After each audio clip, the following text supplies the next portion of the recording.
السلام عليكم ورحمة الله وبركاته. الحمد لله رب العالمين، والصلاة والسلام على رسول الأمين وعلى آله وأصحابه أجمعين. സ്നേഹ ബഹുമാനം നിറഞ്ഞ സഹോദരന്മാരെ സഹോദരിമാരെ, പരിശുദ്ധ ഖുർആനിലെ സൂറത്തുർ റൂം 30-ാമത്തെ അധ്യായം സൂറത്തുർ റൂം നമ്മൾ റംസീന്റെ 6-ാം ഘട്ടം എന്നുള്ള നിലക്ക് അതിന്റെ ക്ലാസ് അവസാനിച്ചിരിക്കുകയാണ്. 6-ാം ഘട്ടത്തിൽ തന്നെയാണ് നമ്മൾ സൂറത്തുൽ ലുഖ്മാനെ ഉൾപ്പെടുത്തിയിരിക്കുന്നത്. അതുകൊണ്ട് ഇൻഷാ അല്ലാഹ് സൂറത്തുൽ ലുഖ്മാൻ കൂടിയാണ് നമ്മൾ ഇന്ന് ആരംഭിക്കുന്നത്. ബിസ്മില്ലാഹിർ റഹ്മാനിർ റഹീം. അലിഫ് ലാം മീം.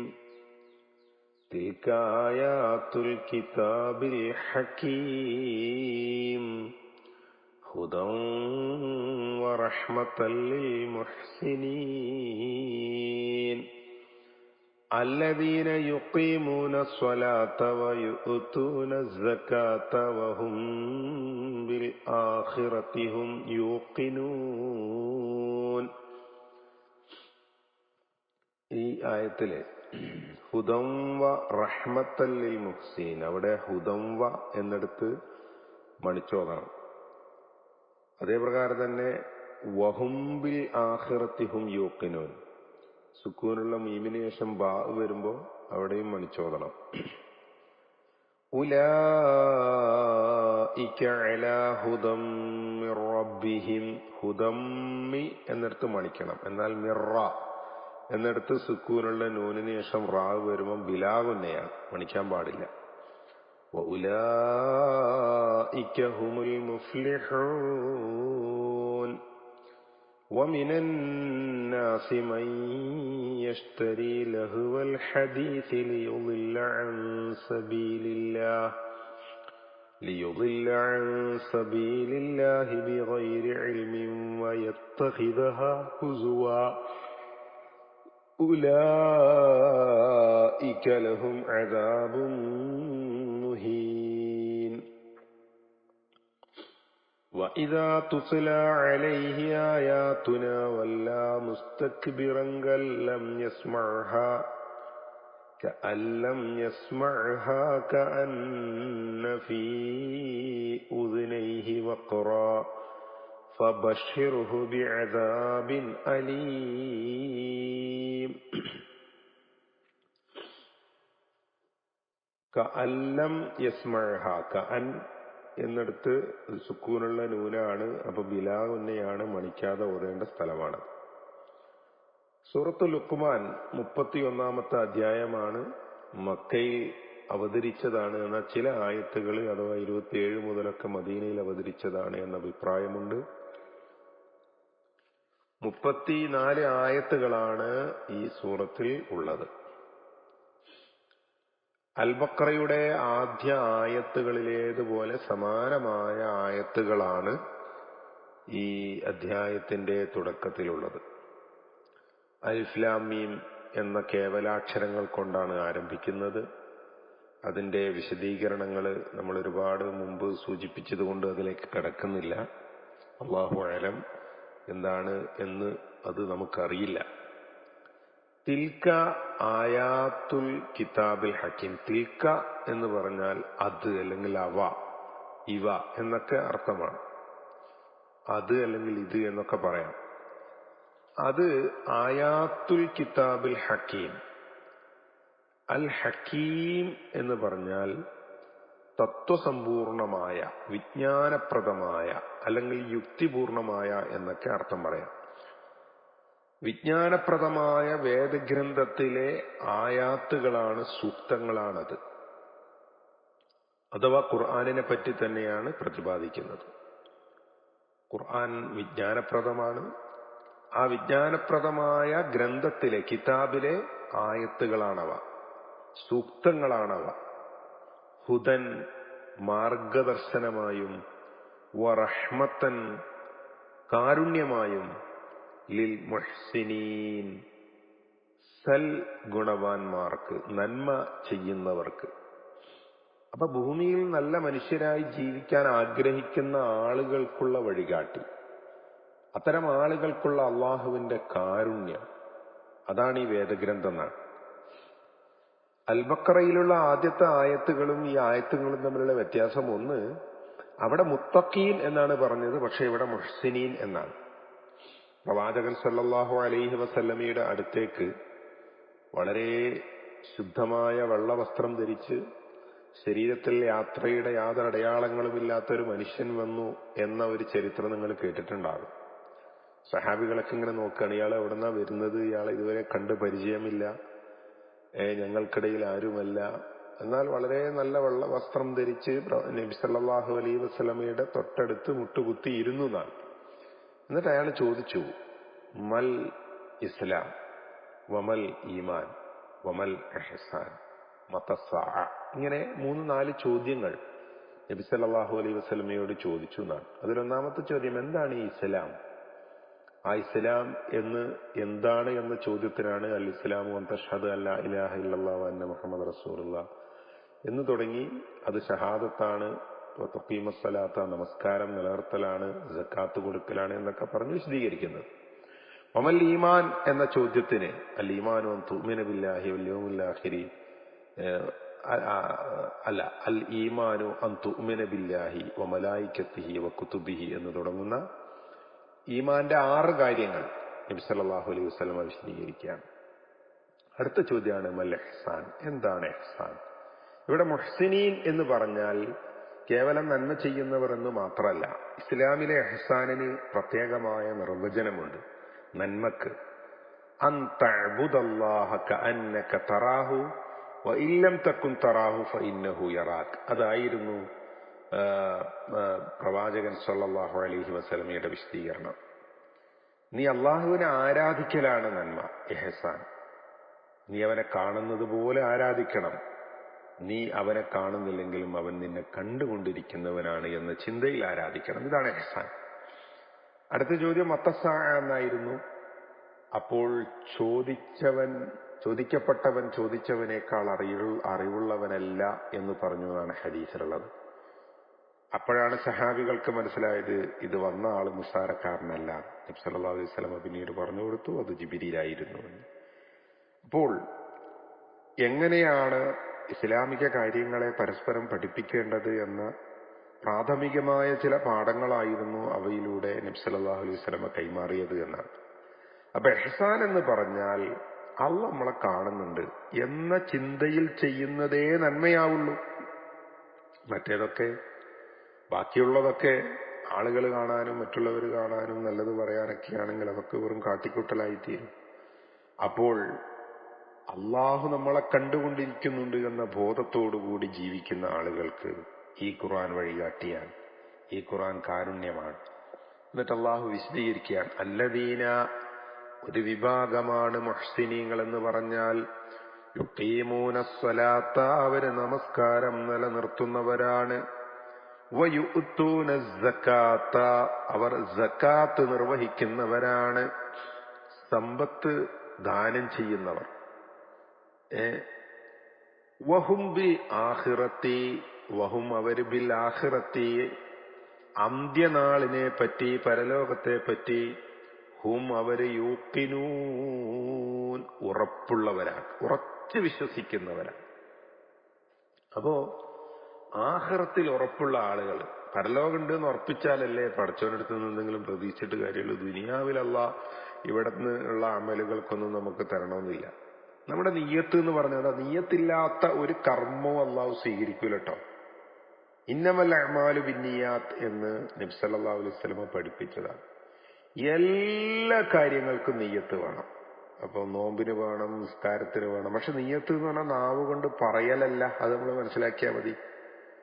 ളുഹുർ എന്ന ഫർള് നിസ്കാരം 4 റക്അത്ത് അള്ളാഹുവിന് വേണ്ടി ഞാൻ നിസ്കരിക്കുന്നു, സല്ലി ഫർളു ളുഹുരി 4 റക്അത്തിന് എന്ന് പറഞ്ഞ് നാവ് കൊണ്ട് പറയലാണ് നിയ്യത്ത് എന്ന് ചിലരൊക്കെ ധരിച്ചിട്ടുണ്ട്. അത് തെറ്റാണ്. നിയ്യത്ത് മനസ്സിൽ കരുതലാണ്. നമ്മുടെ മനസ്സിൽ ചിന്ത ഉണ്ടാകണം, നമ്മുടെ മനസ്സിൽ അങ്ങനെ ഒരു കരുത്തുണ്ടാകണം, ആലോചനയുണ്ടാകണം. അതാണ് നിയ്യത്ത്. അപ്പൊ അള്ളാഹുവിന്റെ അടുക്കലിൽ നിന്ന് പ്രതിഫലം ലഭിക്കാൻ വേണ്ടി എന്ന ചിന്തയോടുകൂടി ചെയ്യുന്ന പ്രവർത്തനമാണ് അള്ളാഹു സ്വീകരിക്കുള്ളൂ. അതാണ് നിയ്യത്ത്. അമലും ബിലാ ദിക്രിൽ മനീയത്തില അസർ വബിദിക്രിഹാ ഹക്കൻ കളർ ബിമആവില. ദിക്റുൽ മനിയ എന്ന് പറഞ്ഞാൽ മരണചിന്ത. മരണാനന്തര ലോകത്ത് പ്രതിഫലം കിട്ടണം എന്നുള്ള ചിന്തയാണ് ശരിയായ നിയ്യത്ത്. അപ്പോ അള്ളാഹുവിന്റെ അടുക്കൽ പ്രതിഫലം ആഗ്രഹിച്ചുകൊണ്ട് ആഖിറമുണ്ട് എന്ന് ഉറപ്പിച്ചുകൊണ്ട് പരലോകത്തിൽ ഉറപ്പിച്ചുള്ള ആ സൽക്കർമ്മമുണ്ടല്ലോ, അതാണ് ശരിക്കും മുഹ്സിനീങ്ങളുടെ ലക്ഷണം എന്നാണ്. ആഖിറുണ്ട് എന്ന് ഉറപ്പാണ് പ്രിയപ്പെട്ടവരെ. പരലോകമില്ലെങ്കിൽ എന്ത് ദുനിയാവ്. ഇപ്പോ നമുക്കറിയാം, നമ്മുടെ ചുറ്റുഭാഗത്ത് നടക്കുന്ന സംഭവങ്ങളുടെ പൊരുളൊന്നും നമുക്കറിയുന്നില്ല. എത്രയോ പിഞ്ചു കുഞ്ഞുങ്ങൾ പെട്ടെന്ന് മരണപ്പെടുന്നു. വളരെ പാവപ്പെട്ടവരായ ആളുകൾക്ക്, ധർമ്മിഷ്ഠരായ ആളുകൾക്ക്, സത്യസന്ധരായ ആളുകൾക്ക് ഭൂമിയിൽ സുഖസൗകര്യങ്ങളൊന്നും ലഭിക്കുന്നില്ല. അപ്പൊ ഭൂമി ഒരു നീതിയുടെ ലോകമല്ല, ന്യായത്തിന്റെയും നീതിയുടെയും ലോകം പരലോകമാണ്. അത് വരിക തന്നെ വേണം എന്നുള്ളത് പറയണം. ഉലായിക്ക അക്കൂട്ടർ അഥവാ നിസ്കാരം നിലനിർത്തുന്നവർ, ആഖിറത്തിൽ ഉറപ്പുള്ളവർ, സക്കാത്ത് നൽകുന്നവർ, അലാഹുദം മിർ റബ്ബിഹിം, അങ്ങനെയുള്ള മുഹ്സിനീങ്ങൾ അവരുടെ നാഥന്റെ സന്മാർഗത്തിലാണ്. ഉലായിക ഹുമുൽ മുഫ്ലിഹൂൻ, അവർ തന്നെയാണ് വിജയികൾ. അപ്പൊ ഈ ഒരു ഗുണസ്വഭാവമുള്ള ആളുകൾക്ക് വിജയിക്കാൻ പറ്റുള്ളൂ. പരലോക വിജയമാണ് യഥാർത്ഥ വിജയം. അപ്പൊ ആ പരലോകത്ത് രക്ഷപ്പെടണമെന്ന് ആഗ്രഹിച്ച് ആ നിയ്യത്തോടുകൂടി ചെയ്യുന്ന ആളുകൾക്ക് വിജയിക്കാനും പറ്റുന്ന. വമിനന്നാസി, മനുഷ്യരിൽ ചിലർ, ജനങ്ങളിൽ ചിലർ, മൻ ഒരു വിഭാഗം, യസ്തരി ലഹുവൽ ഹദീസ്, യസ്തരി അവർ വാങ്ങുന്നു ലഹുവൽ ഹദീസ്. ലഹുവുൽ ഹദീസ് എന്ന് പറഞ്ഞാൽ വെറും വർത്തമാനങ്ങൾ, വിനോദ വാർത്തകൾ എന്നാണ് അതിന്റെ അർത്ഥം. ലഹുവ് എന്ന് പറഞ്ഞാല് അനാവശ്യമായതെല്ലാത്തിനും ഉപയോഗിക്കുന്നതാണ്. ഇൻസാൻ അമ്മായവനി, അവൻ ആവശ്യമില്ലാത്തതിൽ എന്തിലൊക്കെ ഏർപ്പെടുന്നു അതിനൊക്കെ ലഹു എന്ന് പറയുന്നതാണ്. അപ്പൊ അനാവശ്യമായ വർത്തമാനങ്ങൾ, ലിയുദില്ല അൻ സബീലില്ലാ, അള്ളാഹുവിന്റെ മാർഗത്തിൽ നിന്ന് വഴിതെറ്റിക്കാൻ വേണ്ടി, ബിഗൈരി ഇൽമിൻ, വിവരമില്ലാതെ, വയത്തഖിദഹാ ഹുസുവാ, അതിനെ അവൻ വിനോദമായി അല്ലെങ്കിൽ പരിഹാസ്യമായി സ്വീകരിച്ചിരിക്കുന്നു. ഹുസുവ് എന്ന് പറഞ്ഞാൽ പരിഹാസം എന്നാണ്. അതിനെ അവൻ സ്വീകരിച്ചത് പരിഹാസ്യമായിട്ടാണ്. ഉലായിക ലഹും അദാബു മുഹീൻ, അവർക്ക് നിന്ദ്യമായ ശിക്ഷയുണ്ട്. വഇദാ തുത്ലാ അലൈഹി ആയാതുനാ, നമ്മുടെ ആയത്തുകൾ അവർക്ക് ഓതിക്കേൾപ്പിക്കപ്പെട്ടാൽ വല്ലാ മുസ്തക്ബിറ, അഹങ്കാരത്തോടെ അവർ ഗർവ് നടിച്ച് തിരിഞ്ഞു കളയുന്നതാണ്. കഅല്ലം യസ്മഅഹാ, അത് കേൾക്കാത്തതുപോലെ. കഅന്ന ഫീ ഉദ്നൈഹി വഖറ, അവരുടെ ഇരു കാതുകളിലും കട്ടിയുള്ളതുപോലെ. വഖർ എന്ന് പറഞ്ഞാല് എന്താ പറയാ, ഭാരമുള്ളതുപോലെ എന്നാണ്. ഫബശ്ശിർഹു, അവർക്ക് സന്തോഷ വാർത്ത അറിയിച്ചോളൂ, ബിഅദാബിൻ അലീം, വേദനാജനകമായ ശിക്ഷ കൊണ്ടെന്നാണ്. നബി സല്ലല്ലാഹു അലൈഹി വസല്ലമയുടെ കാലത്ത് പരിശുദ്ധ ഖുർആനിൽ പഴയകാല ചരിത്രങ്ങൾ പറയുകയും അവർക്ക് താക്കീത് നൽകുകയും മുന്നറിയിപ്പ് നൽകുകയും ഒക്കെ ചെയ്യുമ്പോൾ ഖുർആൻ കേൾക്കാൻ പലർക്കും താല്പര്യം ഉണ്ടാവുമായിരുന്നതാണ്. അങ്ങനെ ഒരിക്കല് ഒരു നളർ ഇബ്നുൽ ഹർസ് എന്ന് പറയുന്ന ഒരു മനുഷ്യൻ, അദ്ദേഹം ഒരു വ്യാപാരിയാണ്. അദ്ദേഹം പേർഷ്യയിൽ പോയിട്ട് അവിടെ പ്രചാരത്തിലുള്ള ചില കഥകളൊക്കെ അന്നും പിന്നെ വാങ്ങിക്കൊണ്ടുവരാൻ പറ്റുന്ന അത് കൊണ്ടുവന്നാണ്. എന്നിട്ട് മക്കയിൽ വന്നിട്ട് ആളുകളിങ്ങനെ കൂടിയിരിക്കുന്ന സ്ഥലങ്ങളിൽ വന്നിട്ട് പറഞ്ഞു, നിങ്ങൾക്ക് മുഹമ്മദ് അതിന്റെയും സമൂദിന്റെയും ഒക്കെ കഥയിലെ കേൾപ്പിച്ചു തരാറുള്ളത്, ഞാൻ നിങ്ങൾക്ക് റുസ്തുമിന്റെയും ഖുസ്റുമാരുടെയും ഒക്കെ കഥ കേൾപ്പിച്ചു തരാന്ന് പറഞ്ഞിട്ട് അവർക്കിടയിൽ ഖുർആൻ കേൾക്കുന്നത് തടയുന്നതിന് വേണ്ടി ചെയ്തൊരു പണിയുണ്ടായിരുന്നു.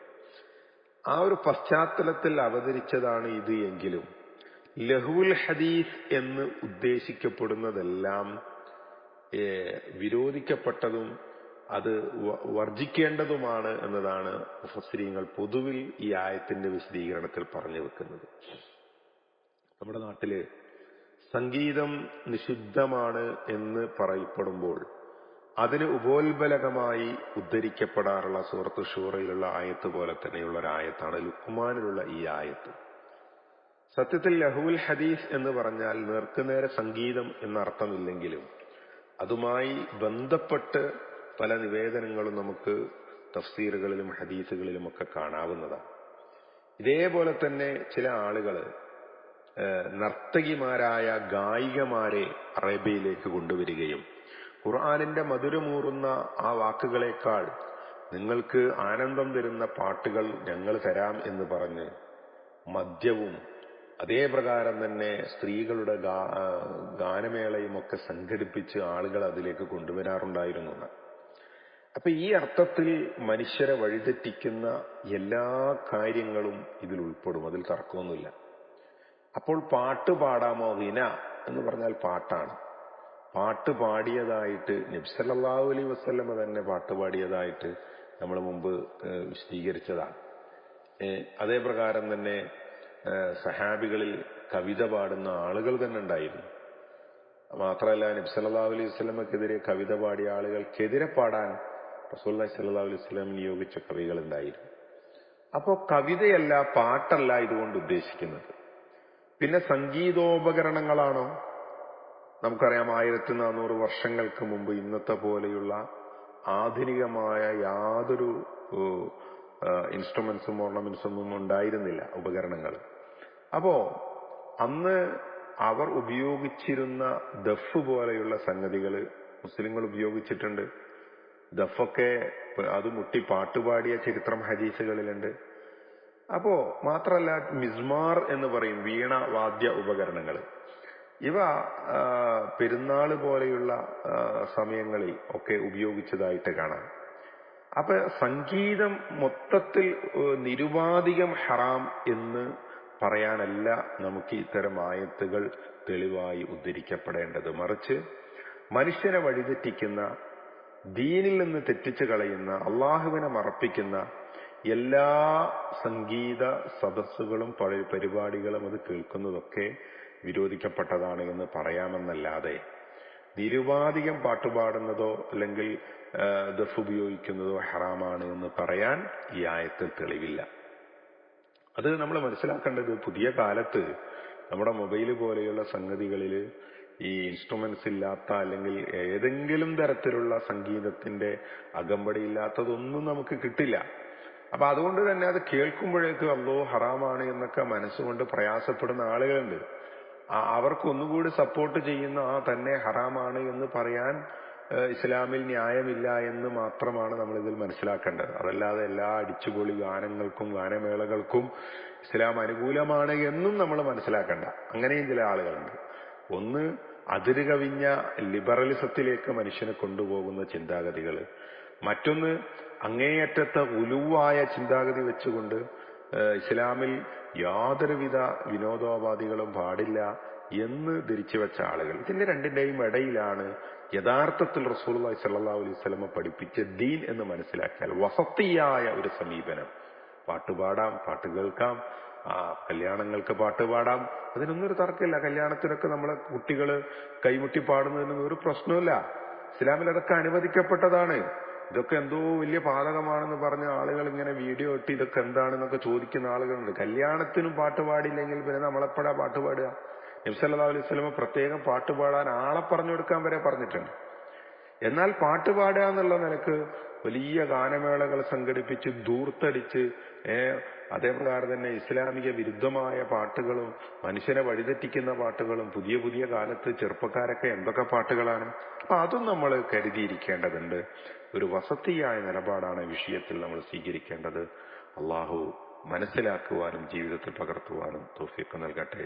അസ്സലാമു അലൈക്കും വറഹ്മത്തുള്ളാഹി.